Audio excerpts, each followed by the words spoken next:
करवा चौथ व्रत कथा। एक साहूकार था जिसके 7 बेटे और एक बेटी थी। सातों भाई व बहन एक साथ बैठकर भोजन करते थे।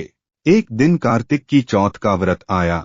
सातों भाई बोला कि आओ बहन भोजन करें। बहन बोली कि आज करवा चौथ का व्रत है, चाँद उगने पर ही खाऊंगी। भाइयों ने सोचा कि चाँद उगने तक बहन भूखी रहेगी, तो एक भाई ने दिया जलाया, दूसरे भाई ने छलनी लेकर उसे ढका और नकली चाँद दिखाकर बहन से कहने लगे कि चल चाँद उग आया है, अर्घ्य दे ले।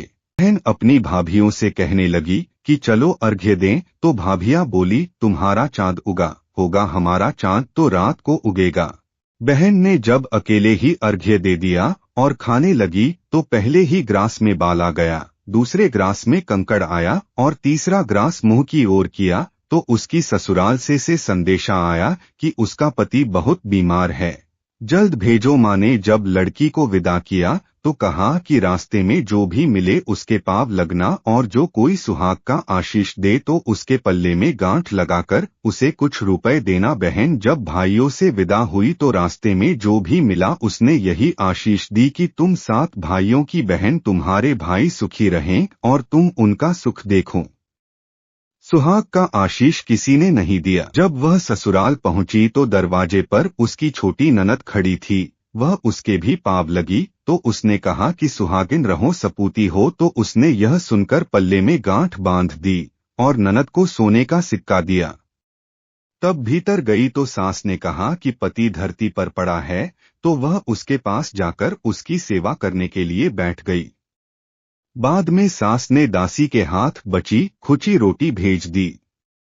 इस प्रकार से समय बीतते बीतते मार्गशीर्ष की चौथ आई तो चौथ माता बोली करवाले भाइयों की प्यारी करवाले। लेकिन जब उसे चौथ माता नहीं दिखलाई दी तो वह बोली, हे माता, आपने मुझे उजाड़ा तो आप ही मेरा उद्धार करोगी, आपको मेरा सुहाग देना पड़ेगा। तब उस चौथ माता ने बताया कि पौष की चौथ आएगी, वह मेरे से बड़ी है, से ही सब कहना कि तुम्हारा सुहाग वापस देगी। पौष की चौथ आकर चली गई, माघ की चली गई, फाल्गुन की चली गई, चैत्र वैशाख ज्येष्ठ अबाद और श्रवण भादो की सभी चौथ आईं और यही कहकर चली गई कि आगे वाली को कहना। असौज की चौथ आई तो उसने बताया कि तुम पर कार्तिक की चौथ नाराज है, उसी ने तुम्हारा सुहाग लिया है, वही वापस कर सकती है, वही आएगी तो पाव पकड़कर विनती करना। यह बताकर वह भी चली गई। जब कार्तिक की चौथ आई तो वह गुस्से से बोली, भाइयों की प्यारी करवाले, दिन में चांद उगानी करवा ले, व्रत खंडन करने वाली करवाले, भूखी करवाले। तो यह सुनकर वह चौथ माता को देखकर उसके पाव पकड़कर गिड़गिड़ाने लगी, हे चौथ माता, मेरा सुहाग तुम्हारे हाथों में है, आप ही मुझे सुहागिन करें।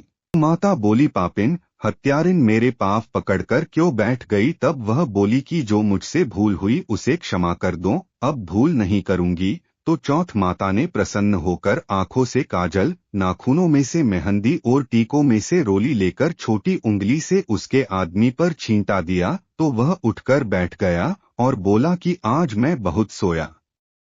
वह बोली, क्या सोए? मुझे तो 12 महीने हो गए, जाकर चौथ माता ने मेरा सुहाग लौटाया। तब उसने कहा कि जल्दी से माता का पूजन करो। जब चौथ माता की कहानी सुनी, करवा का पूजन किया तो प्रसाद खाकर दोनों पति पत्नी चौपड़ खेलने बैठ गए। नीचे से दासी आई, उसने उन दोनों को चौपड़ पांसे से खेलता देखा तो उसने सासू जी को जाके बताया। तब से सारे गांव में यह बात प्रसिद्ध होती गई कि सब स्त्रियां चौथ का व्रत करें तो सुहाग अटल रहेगा। इस तरह से साहूकार की बेटी का सुहाग दिया, उसी तरह से चौथ माता सबको सुहागिन रखें।